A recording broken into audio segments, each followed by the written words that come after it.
All right, welcome back. We're going to hear doing part 2.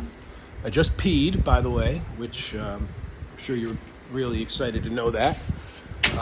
But yes, I just peed and my bladder is relatively empty for the meantime, but I do have my water, so I am hydrating, which is exactly what this topic is about, is hydrating and preparing yourself for prostate radiation.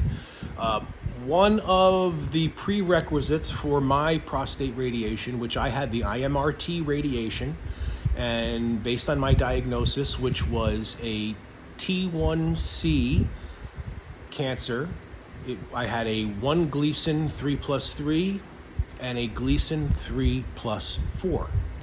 So I had 2 biopsies, and so we know pretty definitively that hopefully, we missed it twice, which is unlikely, that's what I've got. And I've just completed radiation, as I spec'd out in that 30-minute video that I just did, that you can watch. I would say watch that one first and then come to this one if you haven't seen it, because that explains everything. But one of the things that sort of gave me had my anxiety, apologies, the wind is blowing all my stuff on the table behind me. In front of me, rather. So one of the prerequisites of getting prostate radiation is you have to come in every day for however many treatments you have. Takes about 15 minutes, and you need to make sure that you have a empty rectum and a full bladder. The full bladder is not an issue for me because I know I just drink water all day anyway. But the empty rectum, and again, I had no reason to even worry about an empty rectum because, as I indicated in the previous video, my BMs happen usually first thing in the morning. Sometimes it even wakes me up in the morning, and I'll get up and I will, do my business, and usually before 8 o'clock, I'm good to go. But just the idea of having to perform every day kind of freaked me out. I started overthinking everything, adjusting my diet. I had so much anxiety. I was creating so much anxiety for myself. It was just kind of ridiculous. But once I dialed in to, I knew that I was going to adjust my food, number one. I was going to stop eating fried foods because I want to make sure that I'm getting prostate radiation. I have to really make sure, number one, I'm getting enough protein.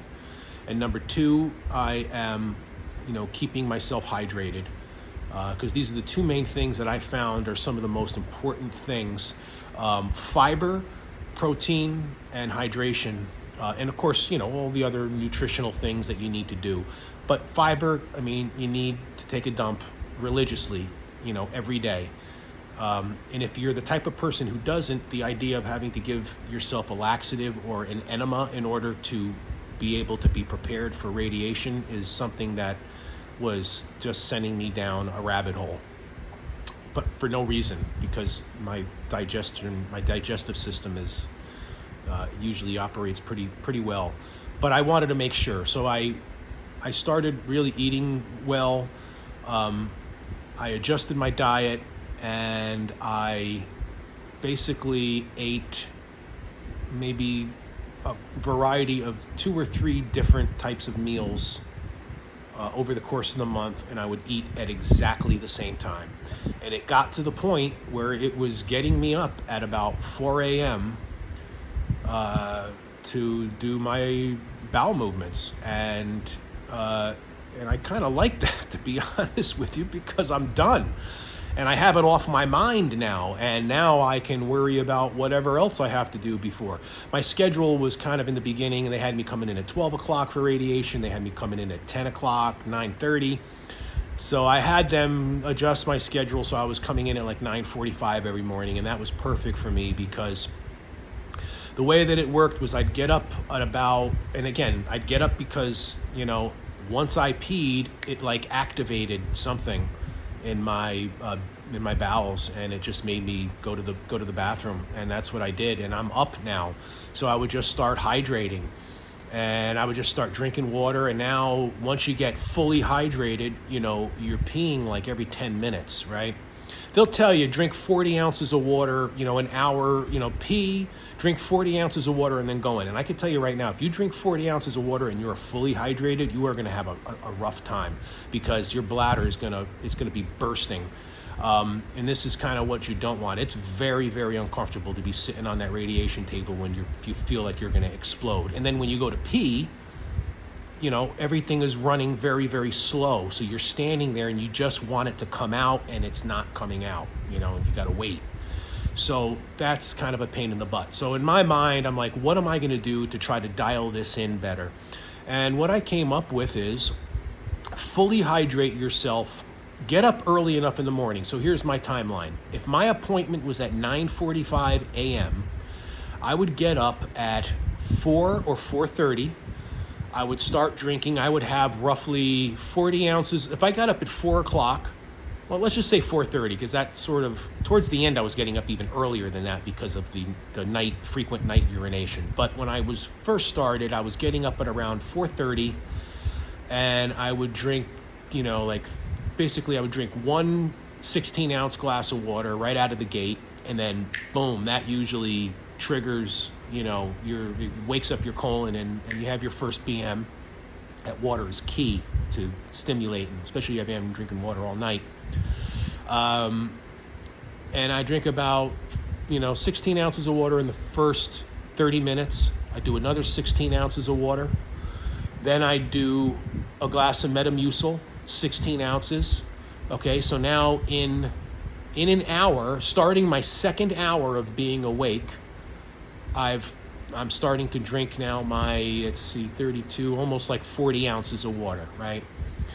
So after that, I would, and again, I'll go into this in detail in another video. So I would meditate for like 45 minutes with a glass of water next to me, like 2 20-minute meditations. In between each 20-minute meditation, I would drink like half of like 8 ounces.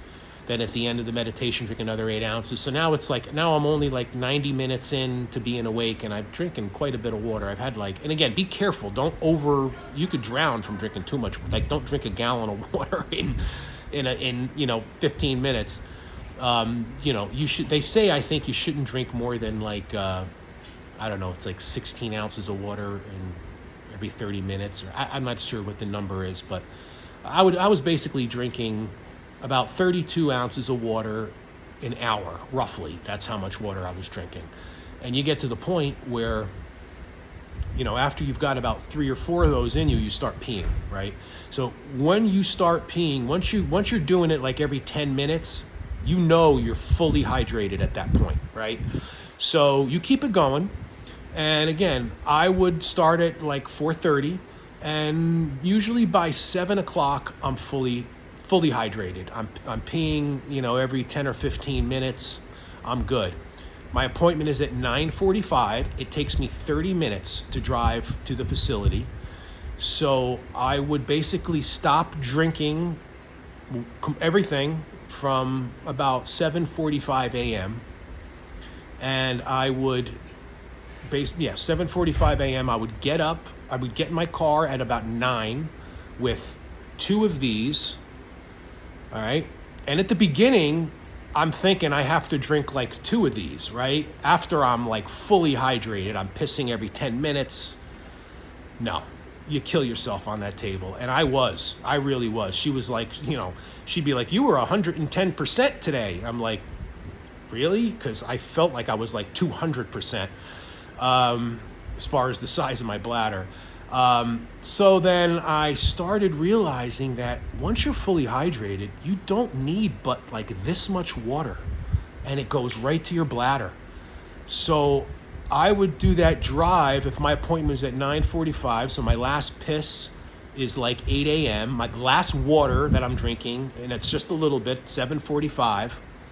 I'm still peeing, and I'm hoping that I'm going to stop peeing like by 8 o'clock or by 9 o'clock. So the entire hour between 8 and 9 o'clock, I'm basically peeing every 10 minutes, right? And you could tell, and I had like a little plastic cup, and I'm peeing into the cup because I want to see how much am I peeing each time. Sometimes I'm peeing like 12 ounces, 13 ounces. towards the end, you start to see you're tapering off. Now I'm only peeing 8 ounces. Now I'm only peeing 6 ounces. Now you're coming to the end. Now it's like 9 o'clock. My appointment is at 9:45. Now I got to get in the car and I got to drive. I fill up 2 of these. My last pee is at 8 o'clock. I'm in the car. Once I got it dialed in and I knew how to do it, I would literally only have to drink like 4 or 5 ounces of water. And within 15 minutes, I'm like not bursting, but it's there. Like I'm good. Got to the point where I thought my bladder had to be like huge. It's like, no, I think they only want you like half full or 2/3 full. I mean, they say full bladder, but there was plenty of times when I almost didn't feel like I had to go. Like I knew I had to go, but it wasn't like, impending having to pee. And they still did the treatment. And a couple times I was like, geez, I hope my bladder is full enough. Because I got tired of sitting there with a really full bladder. It's super uncomfortable. So the key is making sure you're fully hydrated, and then on your off days, test it, right? Like do dry runs. Let me tell you, I never went off my schedule. Even on the weekends, I ate exactly what I was going to eat during the week, and I ate at exactly the same times, and I went to bed the same time. And I drank the same amount of water, and I would have a cup of coffee in the morning. I know it's a diuretic, and I would have my vodka at night, and that was it. You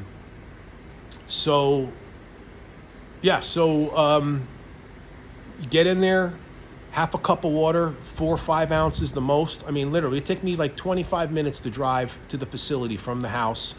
I'd get in the car. By the time I'm like 5 minutes away, I can feel my bladder. And I barely drank anything. Like I said in the beginning, I was drinking like 30, 40 ounces of water after being fully hydrated. I was killing myself. So if you want to time your bladder, dial it in, you got to get up early enough. That's the thing. You can't get up an hour before your treatment and expect to be fully hydrated. It's not going to work. You have to get up at least, 2 hours, 3. You got to start drinking water. For me, again, my appointment is at 9:45. I'm starting to drink at 4:30 in the morning. That's 4.5 hours before my treatment. And the other thing that's important, don't go to the gym. Don't go to the gym before your treatment, because you're going to be sweating and you're going to be losing all that hydration. I made that mistake. I live in Central Florida. I was going out for a walk because I was up so early in the morning. I'm like, I'm going to go do my walk now before my treatment, and I'd be fully hydrated. I go out for my walk, I'd come back sweating, for an hour, 45 minutes, whatever. And all that hydration now is gone. And I start drinking water and I'm not peeing. And I'm panicking. It's like, why am I not peeing? Now I got too much water in me. Now I'm not timed right. So again, it's just a mild sacrifice that you're going to make just throughout your treatment, right? You're just going to make this sacrifice for 28 days or 30 days, whatever it is. You're going to get through it. You're going to get through it 100%. But again, eat the right foods. And I'm not telling you to do what I did as far as the foods go, because I think a lot of people are just going to eat what they're going to eat. For me, I wanted to make sure, and I'm telling you, I was like, I could literally set my watch within 5 minutes of, my bowel movements in the morning. It's amazing. Once I had that off my head, I'm still trying to get up at 3:30 in the morning to go, but I don't have to go at 3:30 anymore for whatever reason. Tonight I'm making pizza for the first time. I don't know if you can see my pizza oven behind me. I haven't had pizza. I made dough the other day. I haven't had pizza in, oh God, it's been since before I started treatment. Again, I had to get into this zone. Pizza is on the menu tonight. I'll post a video. All right. Thank you, everyone. And come back for the video about putting your head in the right place and using this opportunity to have treatment as something where you can become the best person that you can be. This is walking through a one-way door. And I found that the path to sort of, and I don't want to say spirituality, it's really just the path to enlightenment or being awake and realizing the power that the energy within you and the energy of the universe can work for you. And if you're even a little bit interested in trying to find alternative ways to heal you, check out that video. That's going to be the next one. Take care. God bless.